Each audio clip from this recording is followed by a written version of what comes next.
Wilhelm Hartmann llegó a Montana en 1911 cargando poco equipaje y muchas ideas que, para casi todos los colonos del valle, rayaban en lo absurdo. Era un hombre callado, meticuloso, acostumbrado a observar antes de hablar, pero también estaba impulsado por una confianza inquebrantable en los principios que había aprendido durante su formación técnica en Alemania. Para él, el comportamiento del calor, el flujo de los gases y la forma en que el agua podía moverse sin bombas no eran teorías abstractas, sino herramientas prácticas con las que la vida en un territorio severo podía hacerse mucho más eficiente. Sin embargo, para quienes habían pasado décadas en Montana dependiendo de fogones tradicionales, estufas sencillas y chimeneas toscas, escuchar que un recién llegado quería construir una estructura con 3 tanques de acero incrustados en la chimenea sonaba como una locura peligrosa. La noticia del invento comenzó a circular incluso antes de que la chimenea estuviera terminada. Algunos colonos repetían, entre bromas y advertencias, que aquello parecía un artefacto diseñado para explotar. Las palabras, chimenea bomba, aparecieron rápidamente, dichas con risas nerviosas por quienes no entendían por qué alguien complicaría algo tan simple como calentar una casa. La mayoría creía que una chimenea debía ser solo eso, un conducto para que el humo escapara. Nada más. ¿Para qué meterle tanques de agua, válvulas artesanales y tuberías improvisadas, sobre todo cuando no se contaba con bombas ni sistemas mecánicos? Para muchos, el plan de Wilhelm no era solo extraño, sino temerario, y algunos predijeron que el acero calentado en exceso terminaría abriéndose como una granada de metal.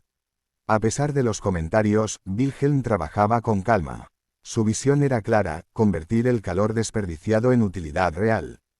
Sabía que una chimenea convencional liberaba más del 80% de su energía al exterior. Las llamas impresionaban, sí, pero el calor escapaba por el tiro sin cumplir su propósito. La idea de captar esa energía residual y transferirla a un volumen considerable de agua era algo que, en su experiencia, tenía sentido. Él no veía un riesgo irracional, veía un sistema que podía funcionar usando leyes físicas que no fallaban.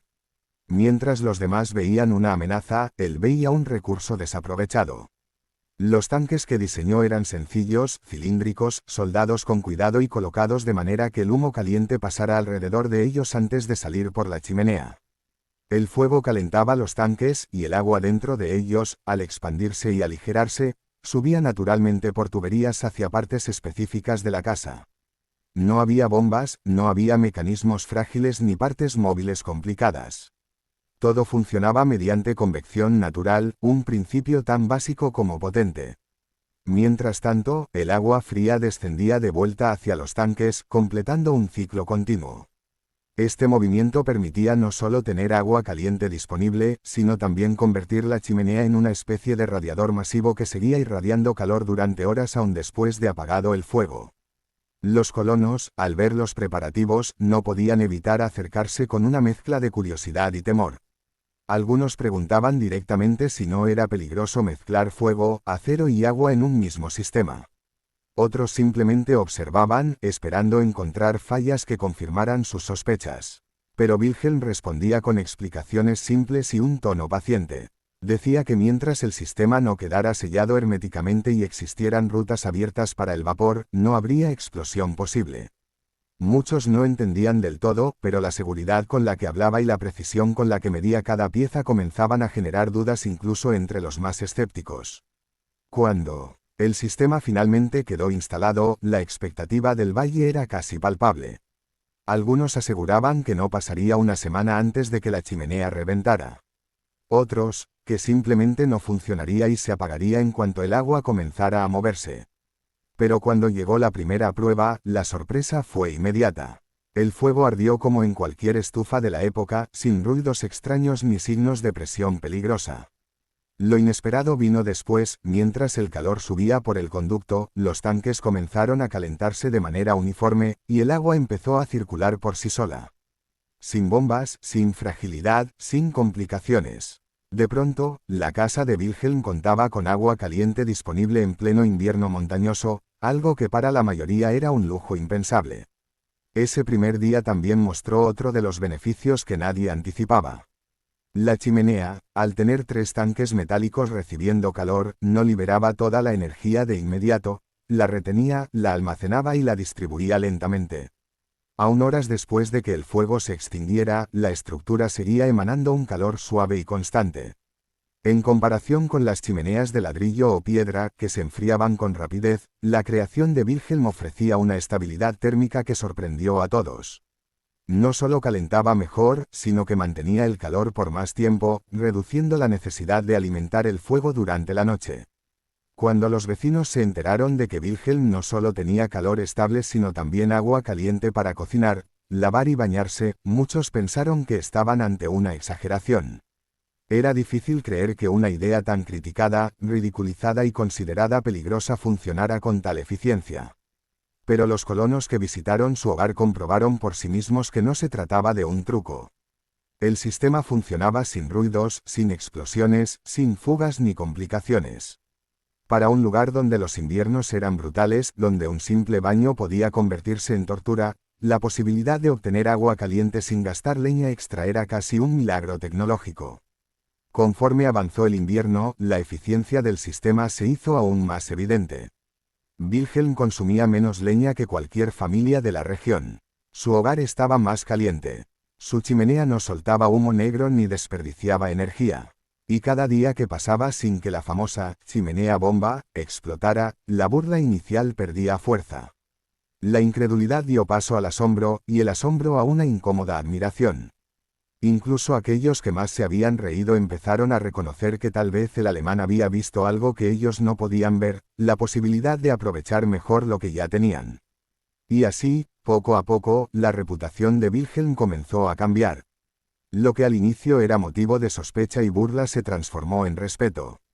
Los colonos no solo vieron que su invento funcionaba, vieron que funcionaba mejor que cualquier sistema conocido en la región, y que aquella idea peligrosa tenía detrás un conocimiento profundo que podía mejorar la vida de todos. Lo que comenzó como un acto ridiculizado empezaba a transformarse en una lección silenciosa. La frontera no solo se construía con fuerza física, sino también con ingenio. Lo que los vecinos al principio vieron como locura terminó convirtiéndose en una revelación que nadie esperaba. Durante meses, la mayoría de las familias del valle había gastado cantidades enormes de leña sin lograr un calor constante en sus cabañas. Sufrían noches largas y frías, despertares bruscos para alimentar el fuego y un desgaste físico que se acumulaba con cada jornada invernal. Por eso, cuando comenzaron a correr las historias sobre la chimenea alemana que consumía menos, calentaba más y producía agua caliente sin esfuerzo adicional, la sorpresa se mezcló con la incredulidad de una región acostumbrada a desconfiar de cualquier invención que desafiara sus métodos tradicionales. Sin embargo, los hechos eran imposibles de ignorar. Entre más avanzaba el invierno, más evidente se hacía que el invento de Wilhelm tenía una eficiencia real, una que no podía atribuirse a la suerte ni a condiciones especiales. Las primeras familias que visitaron su hogar regresaron contando detalles que parecían casi fantásticos. Decían que dentro de la casa se sentía un calor suave y estable, diferente al calor brusco de las chimeneas comunes. Relataban que los tanques mantenían una temperatura sorprendente aún horas después de que el fuego se extinguiera, y que el agua en la cocina salía caliente casi al instante. Lo más impresionante para muchos fue escuchar que Wilhelm ya no se levantaba en la madrugada para volver a encender o alimentar la estufa.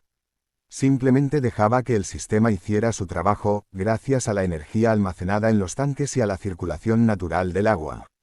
Para quienes vivían pendientes del fuego todo el invierno, aquello era casi inimaginable. A medida que más vecinos comprobaban por sí mismos el funcionamiento del sistema, la burla inicial empezó a desmoronarse. La frase, chimenea bomba, que antes era motivo de risa discreta, dejó de escucharse, porque nadie quería parecer ignorante ahora que la evidencia demostraba lo contrario. Incluso quienes habían advertido a Wilhelm que abandonar su proyecto era lo más prudente se encontraron mirándolo con nuevos ojos. La pregunta, de pronto, ya no era si explotaría, sino cómo lograba hacer tanto con tan poco. Algunos intentaban explicar que tal vez el invierno había llegado más suave de lo normal, otros atribuían el éxito a la calidad inusual del acero usado en los tanques. Pero con el tiempo, cuando se vio que la eficiencia se mantenía noche tras noche sin importar el clima, la comunidad comenzó a aceptar que la explicación no estaba en la suerte, sino en el conocimiento. La gente del valle no tardó en pedirle a Wilhelm que les construyera sistemas similares. No era solo un asunto de comodidad, Era una cuestión de supervivencia energética. Cada tronco que se ahorraba significaba menos horas de cortar madera, menos desgaste físico y más tiempo para concentrarse en otras necesidades de la vida fronteriza. El alemán, que siempre había sido reservado, se vio de repente rodeado de vecinos ansiosos por aprender y entender. Aunque no buscaba fama ni reconocimiento, aceptó ayudar porque sabía que su sistema podía mejorar la vida de muchos. En su mente, no se trataba de demostrar que tenía razón, sino de compartir algo que tenía un valor práctico real. Conforme los colonos observaban la instalación de nuevas chimeneas modificadas, comenzaron a comprender que no se trataba de un truco complicado ni de una estructura imposible de replicar. Todo descansaba en conceptos sencillos, que el calor sube, que el agua caliente se mueve más rápido, que el acero retiene energía y que un diseño bien pensado puede aprovechar fuerzas naturales sin necesidad de mecanismos artificiales. Para muchos, especialmente los más jóvenes, aquello fue una revelación que abrió nuevas posibilidades. Por primera vez, veían que la frontera no tenía por qué depender de métodos rudimentarios solamente porque habían funcionado durante décadas. Descubrieron que podían mejorar lo que ya tenían, adaptarlo y hacerlo más eficiente sin perder la esencia de la vida en el oeste. Las casas que adoptaron el sistema comenzaron a experimentar cambios profundos en su rutina diaria. Las familias podían bañarse incluso en pleno invierno sin temor a quedarse sin agua caliente. Las tareas domésticas se volvieron menos pesadas, porque lavar, cocinar y calentar recipientes ya no implicaba un esfuerzo adicional. Los niños se enfermaban menos debido a la estabilidad térmica de las viviendas, y los adultos podían dormir sin despertar cada pocas horas para mantener el fuego vivo. Incluso la calidad del aire dentro de las cabañas mejoró, ya que la combustión más eficiente producía menos humo y menos hollín en las paredes. Estos beneficios, sumados a la reducción significativa en el consumo de leña, transformaron la percepción de lo que era posible en la frontera. Con el paso de los meses, Wilhelm se convirtió en una figura respetada, incluso admirada. Aquellos que antes lo habían ridiculizado ahora lo buscaban para pedir consejos, aclarar dudas y mejorar las adaptaciones del diseño original. Él, lejos de presumir sus conocimientos, enseñaba con paciencia, explicando que no había magia en su sistema, solo un uso inteligente del calor que la mayoría desaprovechaba. Decía que la naturaleza ya ofrecía las fuerzas necesarias para mover el agua y distribuir la energía, y que la clave estaba en saber escucharlas y guiarlas con estructuras adecuadas. La influencia del sistema de Hartmann no se limitó al valle. Visitantes de otros asentamientos, comerciantes que pasaban por la región e incluso cazadores que se quedaban durante el invierno se llevaron historias del invento a otros rincones de Montana. Algunos llegaron meses después con materiales en la mano, pidiendo que Wilhelm les enseñara a replicarlo. Otros enviaron cartas describiendo problemas específicos en sus hogares y solicitando recomendaciones. Aunque el alemán nunca se vio a sí mismo como un maestro, el territorio comenzó a tratarlo como tal, porque había demostrado que el conocimiento práctico podía marcar la diferencia entre una vida dura y una vida ligeramente más llevadera. Años después, cuando el valle creció y la comunidad prosperó, se hablaba del invierno de 1911 como el momento en que todo cambió. La gente recordaba cómo un sistema que al principio parecía una bomba a punto de estallar terminó siendo la innovación que redefinió la calefacción en la frontera. La historia se convirtió en una especie de lección no escrita que se transmitía a nuevas generaciones, que el ingenio no siempre nace de grandes máquinas o ideas costosas, sino de mirar con atención lo que ya existe y encontrar nuevas maneras de aprovecharlo. También aprendieron que la risa inicial que muchos arrojan sobre las ideas diferentes suele ser solo una reacción al miedo de no entender lo nuevo. Wilhelm Hartmann nunca buscó ser un símbolo, pero su invento se convirtió en uno. Con su chimenea de 3 tanques demostró que una mente práctica puede transformar incluso la vida más remota. Y así, entre valles nevados y hogares cálidos, quedó grabada la historia de cómo una idea ridiculizada terminó cambiando para siempre la manera en que una comunidad enfrentó el frío, recordando a todos que en la frontera, a veces, la verdadera revolución nace del conocimiento que los demás no se atreven a imaginar.